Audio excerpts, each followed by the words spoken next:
Good, happy Friday morning and happy TGIF everyone. I'm Riley King and welcome to the Riley King Newscast right here on the Riley King Network. Let's begin. First up, Manchester police investigate officer-involved shooting near West High School. Let's take a listen to the video from WMUR News 9.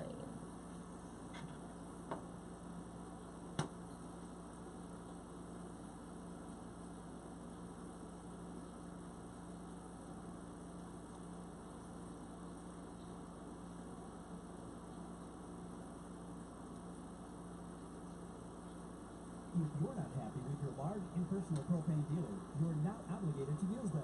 We're Shardelli Fuel, family-owned and driven to treat customers right. We can help you make the transition to Shardelli Fuel. Expect more. Visit cfuel.com for new customer incentives. We can see here a very active scene still on the west side of Manchester. We are right behind West High School. You can see officers walking around this area. Some police tape has been strung up here. We are on Notre Dame Avenue, and we can see much of this investigation seems to be centered here on Hecker Street. Now, they are blocking off traffic in this area. The area between Hecker and Schuyler Street and Main Street to Notre Dame Avenue right now is closed down. So you will see multiple police officers right here in this block of an area in the west side of Manchester investigating after that officer-involved shooting. Now, Manchester police are telling us neither the suspect nor the officer sustained serious injuries, but that suspect has been transported to an area hospital here for non-life-threatening injuries that were sustained during this incident. Now, so far, Manchester police have not characterized what type of injuries those are. We do know this is, as you said, being investigated as an officer-involved shooting. As you can see here, multiple police officers sort of scouring this scene. We've been watching them walk up and down these sidewalks and roads, investigating throughout the evening here since about 9:20, as you mentioned. Now, what we don't know right now is what led up to this officer-involved shooting, but Manchester police say they will continue to provide those details as they become available throughout the evening. But we do know that that Manchester police officer was not hurt. The suspect taken to a local hospital with non-life-threatening injuries. Live here in Manchester, I'm Charisse LeClaire, WMUR News 9. Okay, and there you go on that video and that report.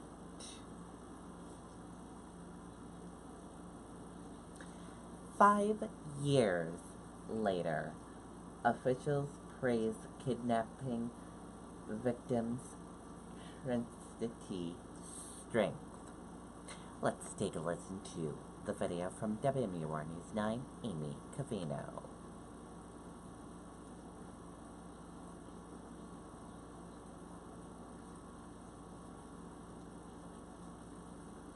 Happy with your large impersonal propane dealer, you're not obligated to use them. We're Shardelli Fuel, family-owned and driven to treat customers right. We can help you make the transition to Shardelli Fuel. Expect more. Visit cfuel.com for new customer incentives.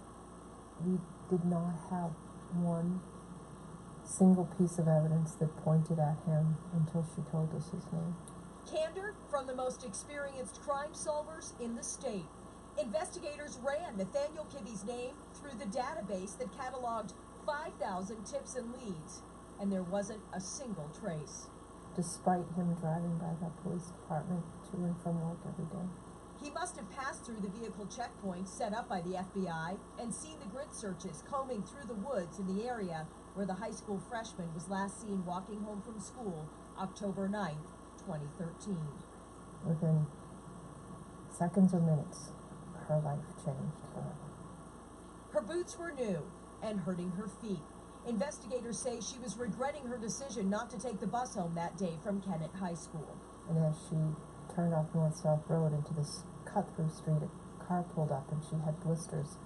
And the car pulled over and said, "Do you want to ride?" And she said, "You know, isn't it strange that how God answers your prayers?" Investigators say this savvy 14-year-old knew better than to give her home address. She asked instead to be let out at a sandwich shop close to her neighborhood. But Kibby drove instead to a home improvement store. When she got up there, she went to unbuckle her seatbelt to get out because she could walk home from there, and that's when he pulled the gun on her and told her that he would blow her brains out if she got out of the car. It's not clear to this day if Kibby targeted this particular young woman, but he unquestionably had a plan. He had zip ties, he had a taser, he had a pistol. He was looking for someone to take. Joe Ebert is a 17-year veteran with state police in charge of major crime, narcotics, and the Special Investigation Unit. He calls this case a career game changer. Certainly for me, it's changed my perception of every other case that I look at now. Because it was so out of the box. It's really caused me to pause when we look at other cases. For 9 months, Nathaniel Kibby unleashed torture and depravity on this young girl inside this trailer, 30 miles away in Gorham.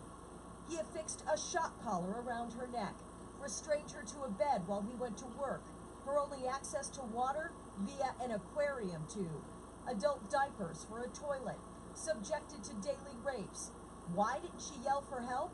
She was disoriented, told she was on the side of a mountain, and There was a blinking camera, so she believed she was under surveillance all the time. she helped Kibby manufacture counterfeit money, telling investigators it was an activity that kept boredom at bay.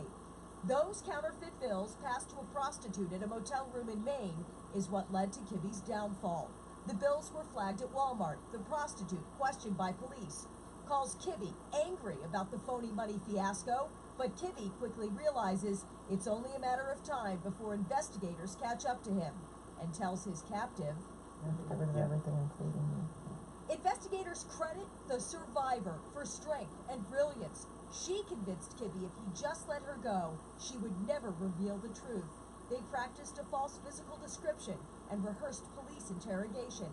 And for 7 days after her release, the survivor maintained the cover story, Kibby's threats hanging over her head. He'd harm her family. He'd harm her pets. He'd harm law enforcement. She carried that for a week. This young woman, an odds defier, a survivor, ignored advice to stay away from court, determined to look her captor in the face when he was arraigned on 205 charges, including 160 counts of felonious sexual assault. To know that she survives and that she thrives in life is incredibly important to us. The human will to live is incredible. Investigators say Kibby did not want the facts and circumstances of what he did to his young victim read aloud in court. He didn't want people to know what he'd done. He pled guilty to 7 crimes and is now serving 45 years to 90 years in prison. Jane Young says it's effectively a life sentence. Amy Cavino, WMUR News 9. Okay, and there you go on that video and that report.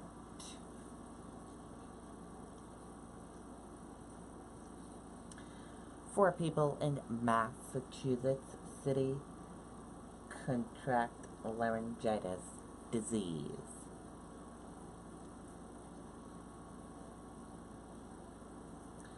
Let's take a listen to the video from WCVB Boston.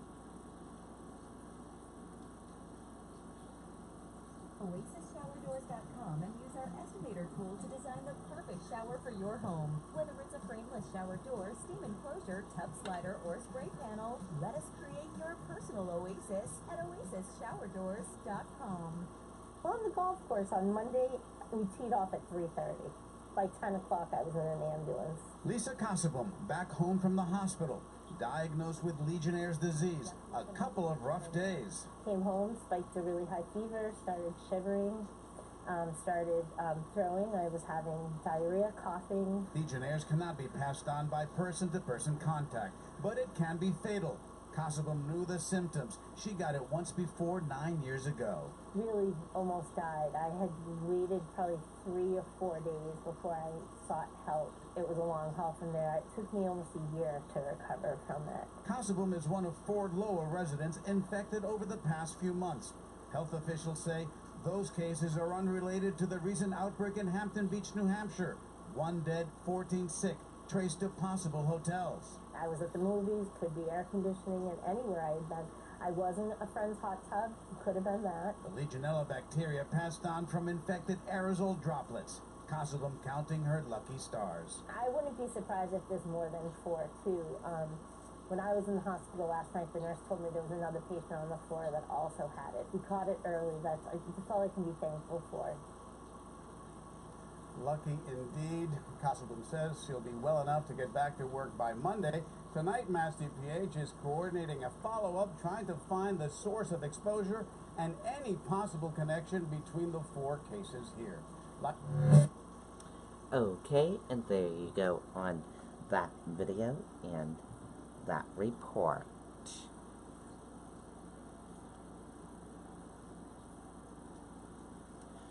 Strong storms tear through Maine, leave thousands without power.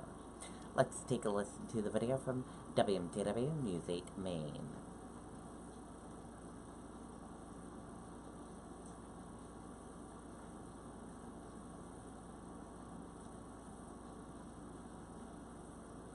The landing at Saco Bay, a small home environment ideal for your loved ones with dementia and Alzheimer's. The landing at Saco Bay provides compassionate care and comfort while still allowing for independence and activity. Call the landing at Saco Bay today. Damage here in Brunswick as well. Cut trees down, power lines as well. Crews working behind me here on Route 24. This is Bath Road in Brunswick. Actually getting ready to take that tree down. That is in the area where a big tree fell earlier, blocking the road. You can see all the trucks working here, causing some big traffic delays. The road actually had quite a bit of car traffic on it earlier, but they've since closed it further down. Let's take a look at some other video from across the area. More storm damage. A lot of roads across the area. We're dealing with the aftermath of this storm with trees down, power lines, also broken utility poles. Brunswick police saying that a lot of roads, up to 30, were at least partially closed during the afternoon. Also, power outages a big concern. Here's what one guy had to say about the damage in this area. Raining so hard you couldn't see on either side. I drove around the branch and all of a sudden saw this big flash of lightning to my right, and there was this big tree lying 3/4 of the way across the road.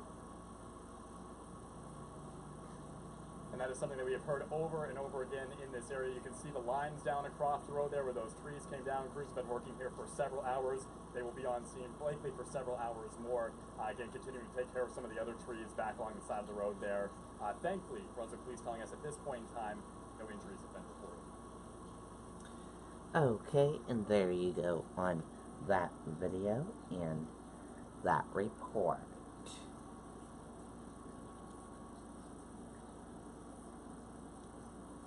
U.S.-China trade could see 2 more years of serious tension, says economic.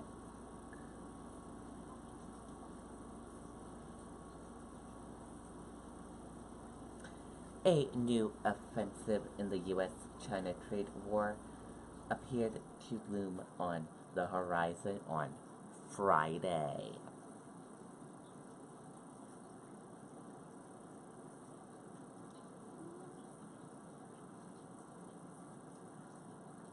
Trump attacks Democrats for sick attacks against Judge Kavanaugh.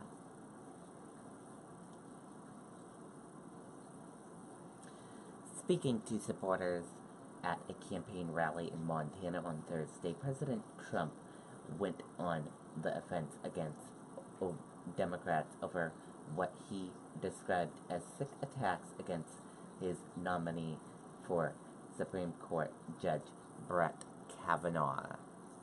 And that did it for the Riley King Newscast, right here on the Riley King Network. I hope you all have a great rest of your day, and I'll see you back here later on today with another newscast. And I'll have a news report coming up in a little bit. Goodbye, everyone.